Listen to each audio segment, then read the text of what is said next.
Mendengar ini, Chen Ping tidak dapat menahan senyum kecut.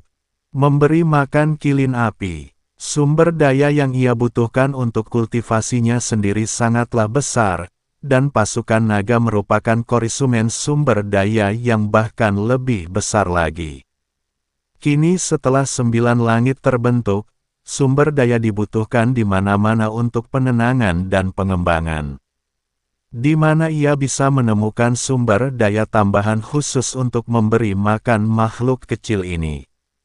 Dia berjongkok, mengelus kepala kilin api kecil yang hangat, lalu berkata tanpa daya, "Si kecil, bukannya aku tidak ingin membesarkanmu, hanya saja, bahkan keluarga terkaya pun tidak punya cukup makanan."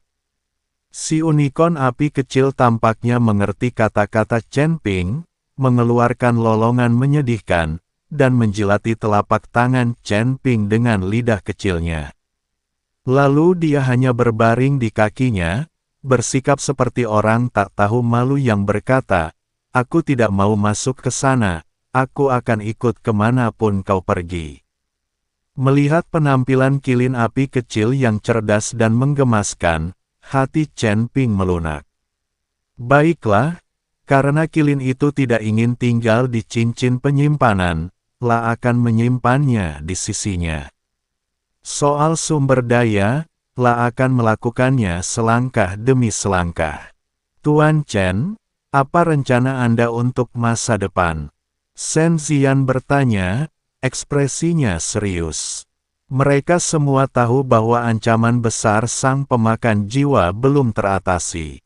Chen Ping berdiri, tatapannya kembali tajam. "Sekarang setelah kita pulih, saatnya kembali ke Laut Darah Netherworld dan membalas dendam pada anjing tua itu, sang pemakan jiwa. Kali ini, kita akan bekerja sama dan tidak memberinya kesempatan lagi." Kali ini, dia tidak akan lagi memiliki rasa percaya diri yang berlebihan atau pikiran untuk bertarung satu lawan satu. Cara yang benar adalah menyatukan kekuatan semua orang dan menyerang dengan kecepatan kilat. Semua orang mengangguk setuju, dan semangat juang mereka pun menyala kembali. Setelah beristirahat sejenak, Chen Ping, Liu Sue, Yan Nantian, dan Shen Ziyan, 4 petarung teratas di 9 surga, bersama dengan Lao Hel, Chen Biking, dan unicorn api kecil yang bersikeras mengikuti mereka dan bertengger di bahu Chen Ping, berangkat lagi, langsung menuju Laut Darah Netherworld. Kali ini, mereka sudah mengenal rute tersebut dan langsung menembus Lautan Darah, turun ke Abyss of Soul Boreal. Namun, ketika mereka melangkah ke tempat asing itu lagi, mereka mendapati bahwa tempat itu benar-benar berbeda dari sebelumnya. Tekanan jiwa yang sangat besar milik Soul Devourer yang menyelimuti seluruh Boreal Abyss telah lenyap tanpa jejak. Cahaya merah tua di langit tampak meredup drastis. Meskipun bau darah dan kebencian masih tercium kuat, fokusnya hilang dan menjadi tersebar dan tak beraturan. Singgasana yang terbuat dari tengkorak masih berdiri, tetapi sekarang kosong. Sang pemakan jiwa telah menghilang. Hati-hati, itu mungkin jebakan. Yan Nantian berkata dengan suara yang dalam, menyebarkan akal sehatnya untuk hati-hati menjelajahi setiap inci ruang. Shen Ziyan sedikit mengernyit, menghitung dengan jari-jarinya, lalu menggelengkan kepalanya setelah beberapa saat. Memang tidak ada jejak jiwa aslinya di sini. Sepertinya, dia benar-benar telah pergi. Tepat pada saat itu, cahaya redup perlahan menyinari singgasana tengkorak yang kosong, mengembun menjadi bayangan samar sang pemakan jiwa. Ini bukan tubuh yang sebenarnya, tetapi hanya sekedar gambaran kesadaran ilahi yang telah ditetapkan sebelumnya. Hehehe, nak, aku tahu kau akan membawa lebih banyak orang, sayang sekali kau terlambat. Suara sang pemakan jiwa, yang dipenuhi kebencian dan sarkasme, Terdengar dari gambar tersebut, saya telah beristirahat di sini selama beberapa hari dan telah memulihkan sebagian energi saya. Kolam di surga ke-9 ini terlalu kecil untuk menampung naga sejati ini. Aku sudah pergi ke surga ke-10 yang lebih tinggi. Kalau kau punya nyali, datanglah dan temui aku di surga ke-10. Aku menunggu kedatanganmu di Sekte Iblis 10.000 jiwa di surga ke-10. Tentu saja, kalau kau tak punya nyali, maka patuhlah dan tetaplah di Larigit ke-9 ini. Tunggu hari di mana aku pulih ke puncakku dan turun ke dunia ini lagi, untuk melahap kalian semua bersama dunia ini. Hahaha. Tawa yang arogan dan provokatif bergema di Abyss of Soul Burial, dan gambaran kesadaran ilahi yang tertinggal perlahan menghilang. Kelompok itu bertukar pandang dengan bingung, ekspresi mereka berubah muram. Tanpa diduga, sang pemakan jiwa begitu tegas dan licik. Melihat situasinya tidak baik, La meninggalkan sarang lamanya yang telah ia bangun selama bertahun-tahun dan berlari ke surga ke-10 yang lebih tinggi. 10 surga. Sekte Iblis 10.000 jiwa. Chen Ping mengulangi nama itu dengan suara rendah, matanya berkedip-kedip. Dia tahu bahwa surga ke-10 jauh lebih unggul daripada surga ke-9, di mana tokoh-tokoh yang kuat jumlahnya banyak, sekte-sektenya banyak, dan peraturan-peraturannya jauh lebih kejam. Shen Ziyan menatap Chen Ping dan berkata dengan suara berat, "Tuan Chen, langit ke-10 bukanlah hal kecil, jauh melampaui langit ke-9. Di antara mereka ada banyak sekali individu kuat, dan para kultivator alam abadi surgawi ada di mana-mana. Sekte Iblis Jiwa Segudang sepertinya bukan tempat yang ramah. Yang mulia pemakan jiwa mungkin akan berkembang pesat di sana. Masalah ini perlu dipertimbangkan lebih lanjut." Liu Sui juga tampak khawatir dan menggenggam tangan Chen Ping, surga ke-10 terlalu berbahaya. "Aku khawatir kau pergi sendirian." Chen Ping terdiam sejenak, tatapannya menyapu semua orang sebelum akhirnya tak tergoyahkan. "Senior Shen, Liu Sui, pikiranku sudah bulat." Suara Chen Ping tenang, namun mengandung tekad yang tak terbantahkan. Pemakan jiwa itu adalah penjahat yang pendendam dan pengkhianat. Dia telah menyatakan bahwa jika aku tidak pergi, dia akan kembali suatu hari nanti, dan 9 langit akan dilanda kekacauan. Momok ini harus dibasmi. La berhenti sejenak, lalu melanjutkan, "Lagi pula, jalanku tak terbatas pada surga ke-9. Dunia yang lebih tinggi dan lawan yang lebih kuatlah yang kukejar. Surga ke-10, aku harus pergi." Dia memandang Shen Ziyan dan Yan Nantian, Senior Shen, Master Sekte Yan. 9 langit baru saja terbentuk, mereka tampak menyerah, tetapi sebenarnya, ada arus bawah. Baik Sekte Surgawi Yama maupun Gerbang Surgawi baru membutuhkan kehadiranmu untuk memastikan stabilitas mereka. Pasukan naga juga butuh waktu untuk beristirahat dan memulihkan diri, serta mencerna apa yang telah mereka peroleh. Kali ini, lebih penting bagimu untuk tetap di sini daripada ikut denganku ke surga ke-10. La lalu menatap Liu Sui dan berkata lembut, "Suer, gerbang surgawi baru saja dibangun dan semuanya perlu dibangun. Kembali, kau adalah penguasa gerbang surgawi, dan kami tak bisa hidup tanpamu. Lagi pula, masa depan surga ke-10 masih belum pasti, dan aku tidak bisa membiarkanmu mengambil risiko bersamaku. Tinggallah di surga ke-9, kembangkan gerbang surgawi, dan tunggu kepulanganku." Akhirnya, ia menatap si tua hitam yang bersemangat dan Chen Biking yang khawatir. "Si tua hitam, si kecil hijau, aku mempercayakan pasukan klan naga kepadamu. Bantu Liu Sue menjaga 9 langit, dan pada saat yang sama, tingkatkan kekuatanmu. Setelah aku memantapkan diriku di langit ke-10, aku mungkin membutuhkan bantuanmu. Pengaturan Chen Ping jelas, logis, dan dipertimbangkan dengan matang. Meskipun semua orang khawatir, mereka juga tahu bahwa ini adalah pilihan terbaik saat ini. Shen Zian menghela napas, menyadari bahwa bujukan tak ada gunanya, dan hanya bisa bersungguh-sungguh berkata, surga ke-10 tidak seperti di sini. Berhati-hatilah dalam segala hal, dan jangan sok pahlawan dalam situasi apapun. Lindungi dirimu sendiri dulu. Yan Nantian menepuk bahu Chen Ping, Tuan Chen, jaga dirimu. Yan Luo Tianzong akan selalu menjadi pendukungmu. Dengan air mata yang menggenang di mata indahnya, 1000 kata Liu Sue diringkas menjadi satu kalimat, kamu harus kembali dengan selamat.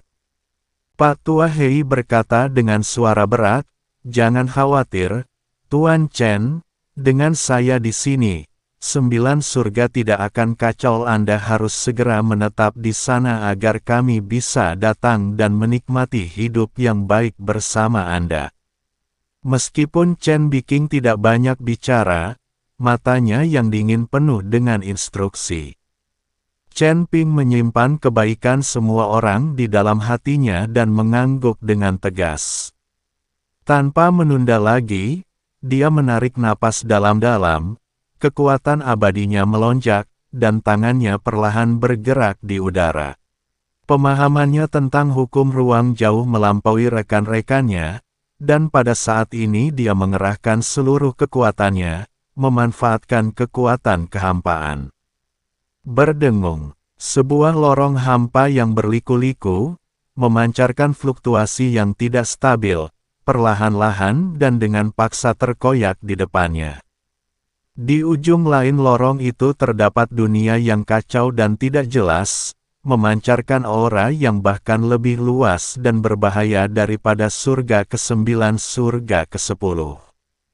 Ao! Unicorn api kecil di bahunya tampaknya merasakan sesuatu, lalu mengeluarkan geraman rendah yang tampak gembira namun sedikit gugup, dan cakar kecilnya mencengkeram pakalan Chen Ping dengan erat. Chen Ping berbalik untuk terakhir kalinya, menatap tajam rekan-rekannya dan tanah yang telah diperjuangkannya. Matanya penuh tekad, dan tak lagi menyesali apapun. Semuanya, hati-hati. Sebelum dia selesai berbicara, dia melangkah maju dan menghilang ke dalam lorong kehampaan yang bergolak. Kilin kecil yang bernapas api mengikutinya dari dekat. Setelah dia masuk, lorong hampa itu berkedip-kedip hebat beberapa kali sebelum perlahan-lahan menutup dan menghilang.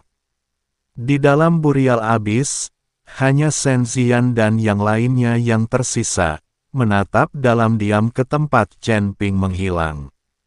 Saat Chen Ping melangkah ke lorong hampa, suatu kekuatan yang jauh lebih dahsyat dan kacau daripada perjalanan luar angkasa sebelumnya melandanya. Lorong menuju langit ke-10 ini sangat tidak stabil, seolah-olah bisa runtuh kapan saja. Lingkungan di sekitarnya bukanlah kegelapan yang tenang, melainkan penuh dengan turbulensi kehampaan yang penuh warna namun sangat berbahaya.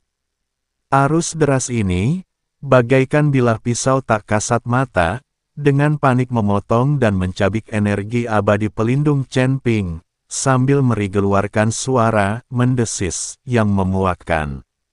Ekspresi Chen Ping tampak seriuslah mengerahkan seluruh kekuatan abadinya, membangun lapisan demi lapisan pertahanan di sekelilingnya. Pada saat yang sama, mendorong hukum ruang dan waktu hingga batasnya, mencoba menemukan jalur yang relatif stabil di tengah arus yang bergejolak. Dia memegang pedang pembunuh naga di tangannya, siap untuk membelah celah spasial yang mematikan kapan saja. Akan tetapi, Kekuatan dan kekacauan penghalang 10 surga jauh melampaui imajinasinya. Badal spasial berwarna ungu tua, menyerupai naga raksasa, terbentuk tanpa peringatan, membawa aura pemusnahan, dan turun ke atasnya. Tidak bagus. Pupil mata Chen Ping mengerut tajam, dan ia mengerahkan seluruh kekuatannya. Pedang pembunuh naga meletus dengan cahaya pedang yang menyilaukan dan menebas badal dengan ganas. Ledakan, benturan keras terjadi di lorong. Chen Ping merasakan kekuatan yang tak terlukiskan mengalir deras ke seluruh tubuhnya, rasa manis menyeruak di tenggorokannya, dan darah kembali mengucur dari sudut mulutnya. La berusaha keras untuk menenangkan diri, tetapi jalan menjadi semakin tidak stabil akibat benturan tersebut, dan ruang di sekitarnya hancur berkeping-keping bagaikan cermin. Kerak, bang! Akhirnya, di tengah-tengah perasaan pusing karena kehilangan kendali, aura abadi pelindung Chen Ping hancur total, dan dia terlempar keluar dari lorong kehampaan yang runtuh oleh kekuatan yang tak tertahankan. Rasanya sudah lama sekali berlalu, tetapi juga terasa hanya sesaat. Dor! Dengan suara dentuman keras, tubuh Chen Ping jatuh ke tanah bagaikan meteorit, menciptakan kawah yang dalam pada batuan keras. Guncangan hebat itu membuat penglihatannya gelap, dan terasa seolah-olah organ dalamnya bergeser, dan seluruh tubuhnya mengerang seolah-olah tidak sanggup menahan beban itu.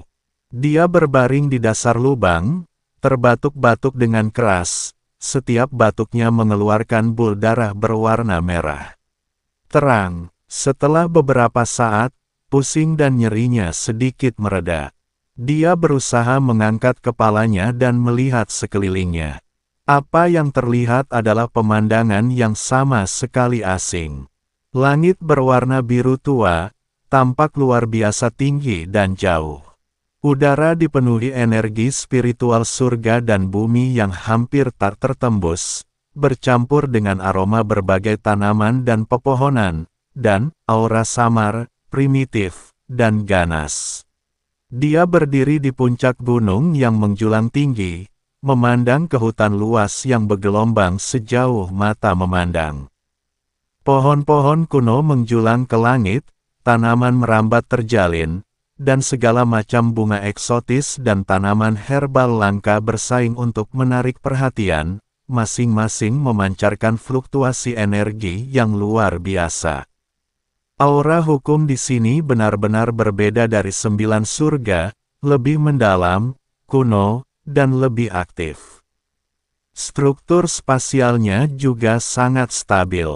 Chen Ping merasa akan jauh lebih sulit baginya untuk menembus ruang di sini daripada di surga ke-9. Apakah ini surga ke-10? Chen Ping merasakan ketidakpastian dan kewaspadaan. La berjuang untuk keluar dari lubang itu, tetapi gerakan itu memperparah luka dalam dan luarnya, sehingga ia mengerang. Tanpa sadar, ia terbiasa memanggil suara yang dalam benaknya merupakan guru sekaligus sahabatnya, Senior Cion, di mana kita? Percakapan itu tiba-tiba berakhir. Lautan kesadaran itu kosong. Selain kitab suci emas Luo Agung dan menara penindas iblis yang mengambang dengan tenang, tidak ada lagi nyala api jiwa yang familiar dengan sedikit kekuatan iblis. Rasa kehilangan yang tak terlukiskan langsung menerpa Chen Ping, bagai diterjang gelombang pasang. Sepanjang hidupnya, tidak peduli bahaya atau kesulitan apapun yang dihadapinya, Raja Iblis Awan Merah selalu memberinya pengingat atau bantuan di saat-saat genting. Persahabatan diam-diam itu telah lama menjadi kebiasaan. Sekarang setelah Raja Iblis Awan Merah mendapatkan kembali tubuh fisiknya dan sedang mencari peri bulan rohnya, lautan kesadaran yang kosong telah membuat Chen Ping benar-benar merasakan apa artinya menyendiri untuk pertama kalinya. Dia menarik napas dalam-dalam dan dengan kuat menekan keraguan di hatinya. Jalan yang kita pilih adalah jalan kita sendiri, dan betapapun sulitnya, kita harus terus maju. Aduh, sebuah kicauan samar menyadarkannya dari lamunannya. Unicorn api kecil itu menjulurkan kepalanya dari tepi lubang. Sepertinya karena ukurannya yang kecil, ia terlindungi oleh guncangan kekuatan abadi Chen Ping. Luka-lukanya tidak serius, tetapi sedikit pusing. Pada saat ini, dia menjilati noda darah di wajah Chen Ping dengan lidah kecilnya, matanya yang besar dipenuhi kekhawatiran. Chen Ping merasakan kehangatan di hatinya dan menepuk kepala kecilnya. Si kecil, aku baik-baik saja. Namun kehangatan ini tidak berlangsung lama. Bau busuk tiba-tiba menyeruak dari samping dan belakang. Diiringi raungan rendah dan kerasi. Meskipun Chen Ping terluka parah, naluri bertarungnya tetap ada, dan dia tiba-tiba berbalik. Di sana berdiri seekor kera raksasa, tingginya lebih dari 3 zang, ditutupi bulu kaku berwarna hitam legam, dengan otot-otot menonjol seperti batu gunung. Dengan mata merah darahnya yang terbuka lebar dan cakarnya yang besar yang mampu membelah gunung dan menghancurkan batu, menerjang dengan ganas ke arah Chen Ping, yang baru saja bangun dan berada dalam kondisi yang sangat buruk. Kera raksasa ini memancarkan aura yang ganas dan memiliki kekuatan yang setara dengan peringkat ketiga alam abadi surgawil. Jelaslah ia adalah penguasa daerah ini, dan menganggap jatuhnya Chen Ping sebagai invasi dan mangsa. Hati-hati, Chen Ping ingin menghunus pedangnya, tetapi tenaga dalamnya melonjak, memperlambat gerakannya sesaat.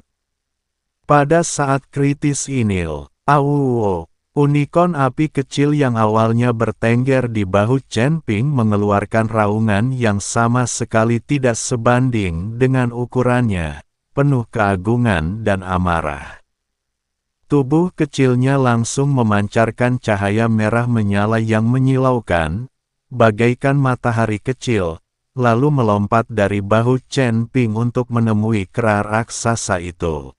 Membuka mulutnya dan menyemburkan api merah pekat, yang meskipun kecil, mengandung api sejati kilin yang murni, menghanguskan wajah kera raksasa itu.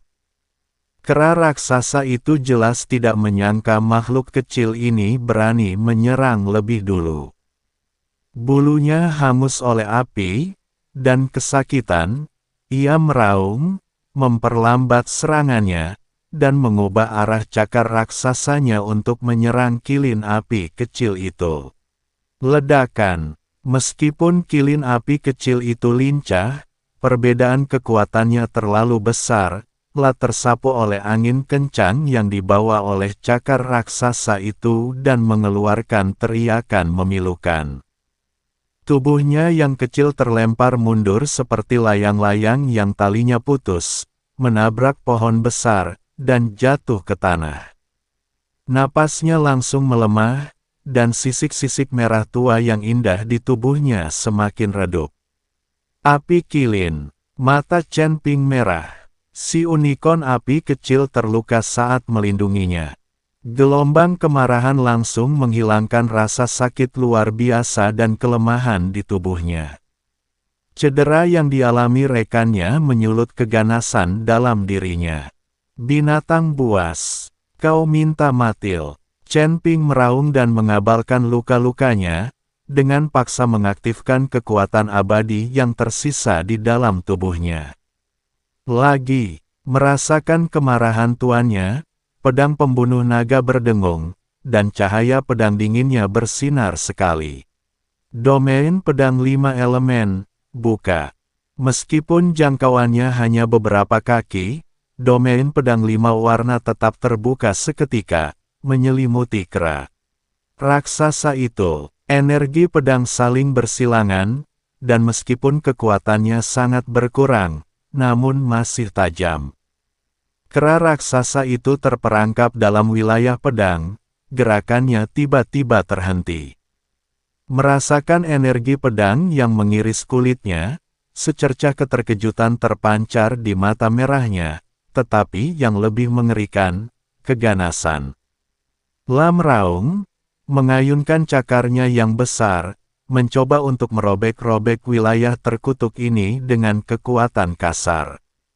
Waktu melambat. Meski merasakan sakit yang menusuk di jiwanya, Chen Ping mengaktifkan hukum waktu sekali lagi.